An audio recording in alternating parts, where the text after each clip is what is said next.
salah set bola. Ya, hari ini gue mau bahas ya beberapa match dari zona Eropa. Yang pertama ada Wales lawan Ceko yang ya, permainannya nggak begitu bagus antara kedua tim, dimana Wales menang 1-0. Oke. Ada Turki ketemu Latvia, ya Turki pun juga sama ketemu Latvia. Latvia ini juga sebenarnya tim yang bukan tim hebat ya, lu bisa lihat gol-golnya kayak apa kan mereka dapatnya. Turki seperti yang gue udah bilang, tim ini main lebih mengandalkan permainan taktis, nggak ada polanya. Jadi ibarat taktiknya udah mentok, mereka nggak punya plan B. Hasilnya lu terlihat 3-3 ketemu Latvia. Kroasia menang 3-0 lawan Malta, nggak begitu masalah. Lalu ada ya Montenegro ketemu Norwegia, ini kita bahas sedikit ya. Norwegia mainnya ketemu Montenegro. Montenegro ini kan tipikal apa? Tipikal tim Eropa Timur ya, ketemu Norwegia, ketemu tim Skandinavia. Nah, Norwegia ini mainnya kembali lagi mengandalkan kekuatan individu pemainnya, nggak ada polanya sama sekali. Ketemu Norwegia ini agak bertahan ya cara bermainnya. Di sini Norway ini kesulitan ketika bertemu tim kayak Montenegro, dan ya beruntung mereka bisa dapat 1 gol lewat Solot, hasil umpan tarik dari Edionosi. Lalu apakah Norwegia sudah dikategorikan sebagai tim hebat? Ya masih jauh lah ibaratnya. Lu bisa lihat permainannya Haaland kayak apa kan di timnas ini, berbeda jauh dengan Haaland di Dortmund. Oke.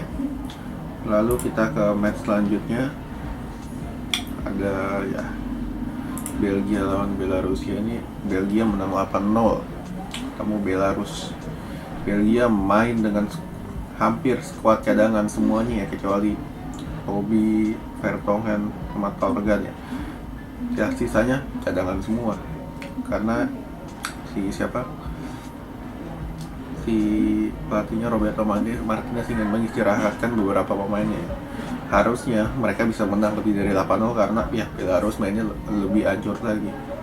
Harusnya mereka bisa menang ya minimal 11-12-0 lah ketemu Belarus. Oke. Karena gue lihat cara bermain Belgia sendiri di sini, mereka ya bermainnya temponya sedang. Kalau misalkan mereka bermain dengan tempo tinggi dengan skuad cadangan yang ada, dan lu bisa melihat bagaimana perbandingan kualitas antara skuad utama dengan cadangan yang berbeda jauh. Skuad utamanya ini mainnya determinannya tinggi, skuad cadangannya ya alias calon penerusnya nggak begitu bagus. Jadi lu bisa lihat bagaimana jomplangnya kualitas Belgia saat ini. Jadi gue bilang ya, tahun 2022 nanti Belgia ini peluang terakhir ya, kalau misalkan mereka ingin berbicara banyak di pentas dunia. Oke. Lalu kita ke match selanjutnya, ada ya Gibraltar lawan Belanda. Ya Belanda ini ketemu Gibraltar, harusnya Belanda bisa menang lebih banyak dari 7 gol, karena di babak pertama Belanda ini mainnya hancur banget. Ya, bukan karena Gibraltar bagus, Gibraltar mainnya jeleknya minta ampun. Belanda di babak pertama mainnya nggak kalah jeleknya. End passingnya salah, terutama dari trio depannya lah. Ada Luuk de Jong sama Memphis Depay ya. Ya biar gue lebih banyak gocek sendiri. Jadi ibaratnya lo nggak ada kerja sama timnya lah di babak pertama. Di babak kedua barulah mereka hidup, melek.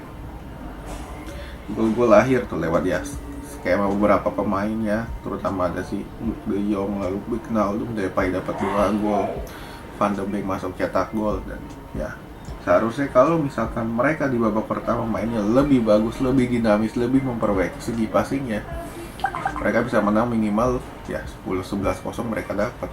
Oke. Lalu kita ke Luxembourg lawan Portugal. Ya Portugal ini ini permainannya mirip-mirip Juventus lama-lama. Cuman bedanya Portugal ada yang lebih ketemu lawan yang di bawahnya. Cara permainan hampir seperti Juventus. Dapat bola oper ke depan, dapat bola di tengah langsung oper ke depan, oper ke depannya ya gitu-gitu aja, crossing ujung-ujungnya. ujung-ujungnya beli Ronaldo, Jota, ya seperti itu terus. Dan di sini terlihat Portugal sempat kecolongan lebih dulu lewat golnya si Gedson Rodriguez tuh di babak pertama sebelum disamakan oleh Jota. Nah, di skuadnya Portugal ini kalau lihat trio gelandangnya Bernardo Silva, Renato Sanchez, Ruben Neves sih tiga-tiganya nggak ada yang kuat megang bola. Ya Bernardo pun juga karena ya beberapa tahun terakhir dibenahi oleh Pep segi passingnya, dan di musim-musim sebelumnya Bernardo pun bukan tipikal seorang playmaker, jadi ibaratnya ya lu nggak bisa mengharapkan banyak. Lalu pemain kayak Joe Felix ini kan masih kadang baik kadang turun. Nah di sini Felix ini turun sampai diganti sama si Pedro Neto. Sempat ada problem juga sih, beberapa masalah dia sehingga dia diganti. Lalu si Ronaldo bisa dapat gol, lalu satu gol lagi dicetak oleh si Palinha yang masuk menggantikan si Joe Felix. Lalu apakah Portugal bermain mencerminkan tim juara? Portugal sama sekali bermain nggak mencerminkan tim juara, karena lu ketemu lawan Luxembourg yang mainnya ancur-ancuran juga. Harusnya lu bisa menang lebih dari 3-1, minimal bisa dapat 5-6-1 kalau misalkan lu bermain dengan sistem pola yang tepat. Karena di sini lu sistemnya nggak ada, ujung-ujungnya ngandelin crossing, mirip seperti Juventus. Oke, sekian dulu.